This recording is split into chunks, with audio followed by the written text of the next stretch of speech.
ധനുവച്ചപുരത്ത് nursing അസിസ്റ്റന്റിന്റെ മരണത്തിലെ ദുരൂഹത നീക്കാൻ കല്ലറ തുറന്നു. പുറത്തെടുത്ത മൃതദേഹം പോസ്റ്റ്മോർട്ടം നടത്തി. അന്വേഷണം മകന്റെ പരാതിയിൽ.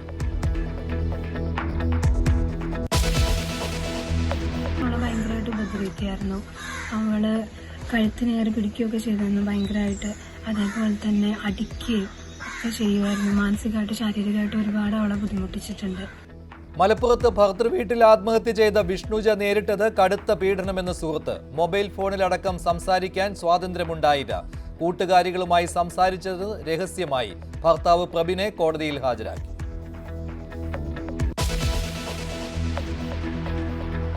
പിണറായിയെ പുകഴ്ത്തിയും മുഖ്യമന്ത്രിയുടെ ഓഫീസിനെ വിമർശിച്ചും വെള്ളാപ്പള്ളി നടേശൻ. മൂന്നാമതും അധികാരത്തിലെത്താൻ കഴിയുമെങ്കിലും ഓഫീസിലെ ചിലർ മുഖ്യമന്ത്രിക്കും പാർട്ടിക്കും സർക്കാരിനും കളങ്കം. ഈഴവർക്ക് പരിഗണന നൽകുന്നതിൽ തമ്മിൽ ഭേദം CPM എന്നും എഡിറ്റോറിയൽ.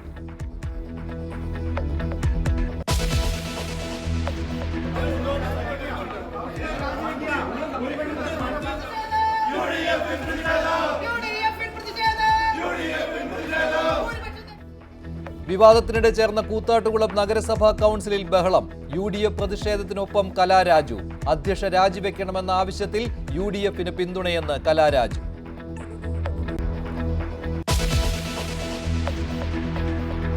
ഡൽഹി നിയമസഭാ തെരഞ്ഞെടുപ്പ് പ്രചാരണത്തിന് ഇന്ന് കൊട്ടിക്കലാശം. മോദിയുടെ ഗ്യാരണ്ടിയും ആപ്പിന്റെ കള്ളവും തമ്മിലുള്ള മത്സരമെന്ന അമിത്ഷാ. ബജറ്റ് മോദിയുടെ സമ്മാനമെന്ന BJPയുടെ പത്രപരസ്യം ചട്ടലംഘനമെന്ന വാദം കടുപ്പിച്ച് കോൺഗ്രസും ആം ആദ്മി പാർട്ടിയും.